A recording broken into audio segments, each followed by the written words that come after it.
Bonjour à tous et bienvenue dans Asie à la Une. Je suis Christine. Voyons maintenant les titres de l'actualité chinoise de ce vendredi. Des contrefaçons chinoises dans le matériel militaire américain.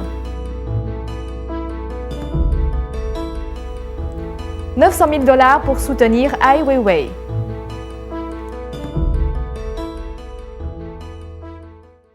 Dimanche dernier, un incendie a éclaté dans une raffinerie de pétrole de Songyuan dans la province du Jilin. Les riverains évacués commencent à rentrer chez eux, mais la cause de l'incendie reste toujours inconnue. Dimanche dernier, 3 personnes ont été tuées et 8 autres blessées dans une explosion survenue dans une usine de la province de Jilin. Selon les autorités de la région, l'explosion a déclenché un incendie dans une raffinerie de pétrole de la ville de Songyuan. Quand j'ai vu le feu, j'ai attrapé ma mère et je me suis enfui. Les pompiers ont évacué les riverains et ont réussi à maîtriser l'incendie. 3 des 8 personnes blessées sont sorties de l'hôpital, tandis que 2 autres, gravement blessées, sont toujours soignées. Selon le bureau de protection de l'environnement de Songyuan, l'explosion de la raffinerie n'a causé aucune pollution de l'eau ni de l'air. Après enquête, les eaux usées ne se sont pas déversées et n'ont pas pollué de points d'eau. La qualité de l'air demeure à un niveau sûr et aucun polluant n'a été détecté lors des tests de surveillance de l'air dans la région.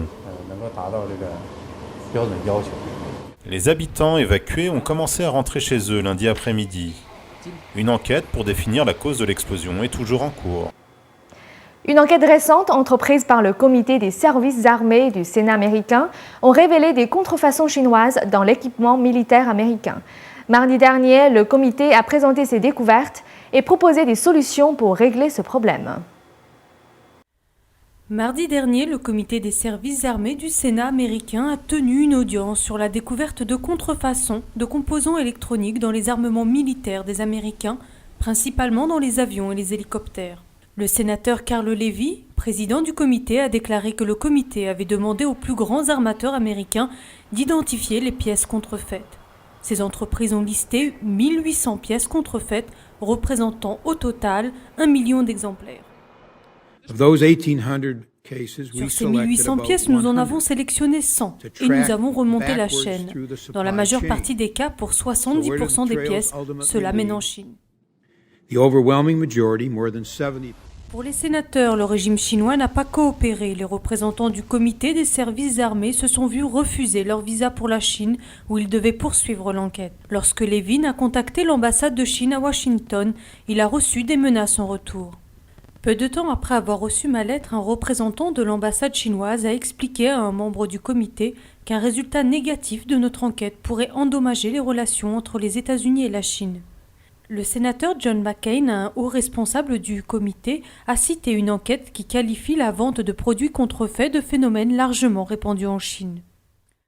Shortly after my letter, an official at the Chinese embassy told committee staff that if the results of the Dans la ville de Guiyou, les rues puent le plastique brûlé. Les travailleurs dans les arrière-salles et dans les cours dépouillent les circuits électriques de leurs vieux PC. Les composants, mesurant généralement moins de 3 cm, sont nettoyés dans la rivière à proximité avant d'être revendus au centre d'échange électronique de Geelong. Un panneau indique que les Geelong électroniques vendent des circuits militaires, c'est-à-dire des processus plus durables que les composants commerciaux, capables de fonctionner à des températures extrêmes. Mais le propriétaire, Lu Weilong, admet que ces composants sont contrefaits. Ses employés effacent les contremarques sur les composants commerciaux et les étiquettes comme composants militaires.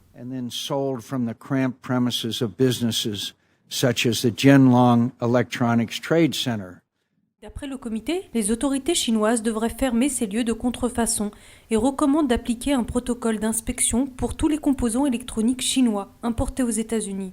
Comme le projet de loi sur le yuan récemment voté au Sénat, cette proposition ajouterait des restrictions supplémentaires sur les importations chinoises vers les États-Unis, ce qui pourrait froisser un peu plus le régime chinois. L'aide financière pour aider l'artiste chinois Ai Weiwei continue d'affluer. Les autorités avaient imposé à Ai Weiwei de payer dans les 15 jours l'équivalent d'1 700 000 € pour évasion fiscale. L'artiste chinois Ai Weiwei, qui a été condamné à payer l'équivalent de 1,7 million d'euros pour fraude fiscale, a reçu environ 660 000 € par Internet. Vendredi dernier, une poignée de sympathisants de Ai Weiwei ont commencé à lui envoyer des prêts par une plateforme de paiement en ligne appelée Alipay. Ils se présentent comme les créanciers de Ai Weiwei. En quelques heures, les dons ont afflué. Les bénévoles qui se sont engagés à aider suivent les donations dans le bureau de Ai Weiwei.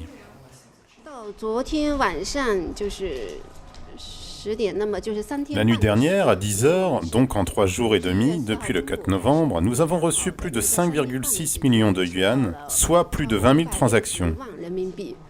Selon un autre bénévole, ces heures de travail impayées en valaient la peine. Ces efforts sont une contribution importante pour l'avenir du peuple chinois. Je tiens à toucher le cœur des Chinois et à cet instant, j'espère que les Chinois ne restent pas trop insensibles. Si tout le monde participe, je pense que cela deviendra une force puissante et sans crainte. Ai a déclaré que les autorités ne lui avaient montré aucune preuve de la soi-disant fraude fiscale. Il dit qu'il est confronté à un choix déchirant, soit payer la note et implicitement reconnaître la culpabilité, ou résister et risquer l'emprisonnement. Et tout de suite, dans la deuxième partie de votre journal, la résistance des pics verts à l'étude. Découverte d'anciennes pièces de porcelaine.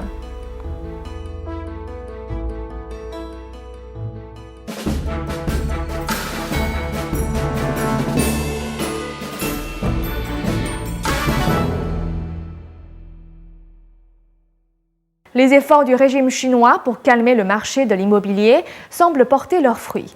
Le prix des maisons dans les grandes villes baisse et les plus grandes agences immobilières voient le volume de leurs ventes chuter.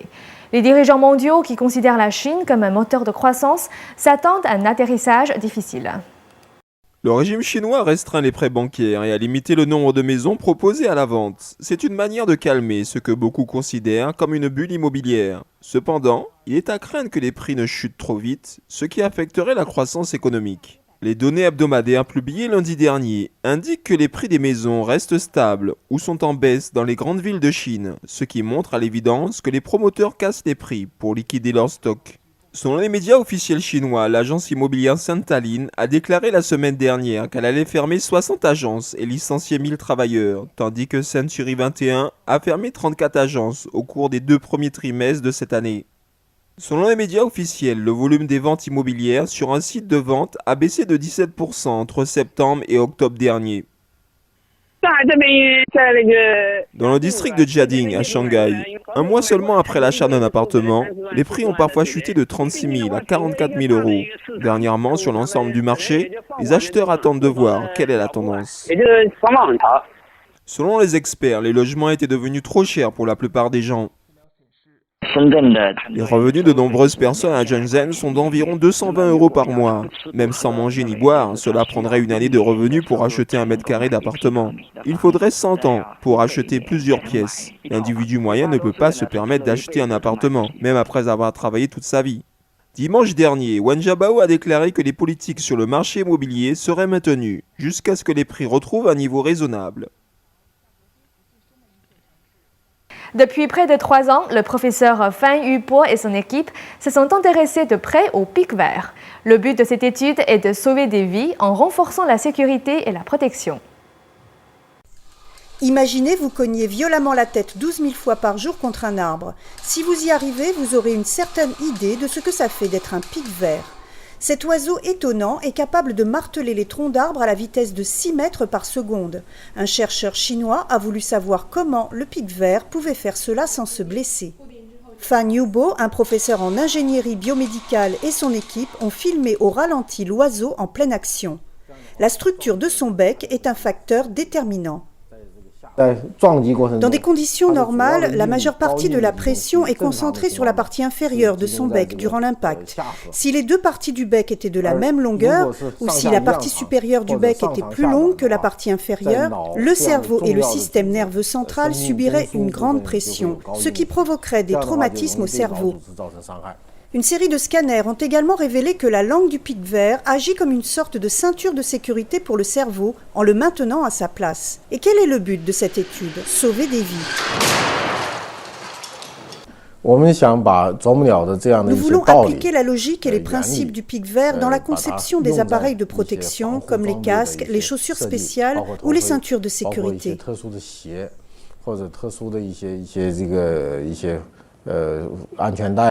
Selon une enquête du Consortium européen sur les traumatismes du cerveau datée de 2001, les traumatismes du cerveau sont les principales causes de décès chez les jeunes adultes. Plus de la moitié de ces traumatismes surviennent soit en voiture ou lors d'activités sportives. Plus de 140 pièces de porcelaine ont été découvertes autour d'anciens fours. Cette découverte archéologique apporte un regard nouveau sur l'art très apprécié de la dynastie Song.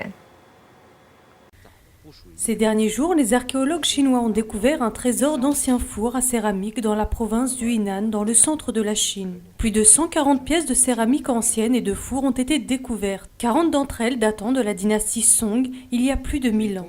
Dernière dynastie avant l'invasion mongole en Chine, la dynastie Song est désignée comme la dernière période d'une Chine aujourd'hui perdue. Lorsque des œuvres d'art et d'artisanat comme celle-ci sont découvertes, c'est une grande joie pour les gens ordinaires comme pour les spécialistes. Et les fours eux-mêmes semblent avoir été utilisés par tout le peuple. Ce que nous avons découvert ici, ce sont principalement des porcelaines à usage domestique, des bols et des assiettes. Ce n'étaient donc pas des fours officiels. Le four de Zhen était un exemple de four mantou, en référence au petit pain à la vapeur populaire dans le nord de la Chine.